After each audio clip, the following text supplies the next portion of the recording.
রাসূল সাল্লাল্লাহু আলাইহি ওয়াসাল্লাম বলেছেন, যখন ঘুমোতে যাবা এই দোয়াটা পড়বা। দোয়াটা দেখেন কত চমৎকার, কিভাবে নিজেকে আল্লাহর কাছে সমর্পণ করবেন, সঁপে দিবেন। দেখেন রাসূল বলেন, তুমি এটা পড়বা, আল্লাহুম্মা ইন্নী আসলামতু ওয়াজহি ইলাইক, আল্লাহ আমি আমার সত্তাকে আপনার দিকে সমর্পিত করলাম। ওয়া ফাওয়াদতু আমরি ইলাইক, আল্লাহ আমি আমার সব কাজকে আপনার কাছে সুপর্দ করলাম।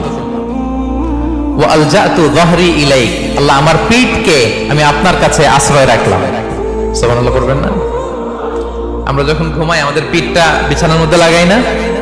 আল্লাহ আমার সত্তাকে আপনার কাছে আমি সমর্পিত করলাম, আল্লাহ আমার সব কাজকে আপনার কাছে আমি সঁপে দিলাম, আল্লাহ আমার পিঠটাকে আপনার কাছে আমি আমানত রাখলাম।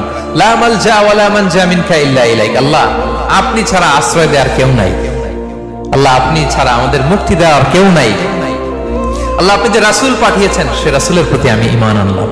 আল্লাহ যে কিতাব আপনি আসমান থেকে পাঠিয়েছেন ওই কিতাবের উপর আমি ঈমান আনলাম। সুবহানাল্লাহ পড়েন।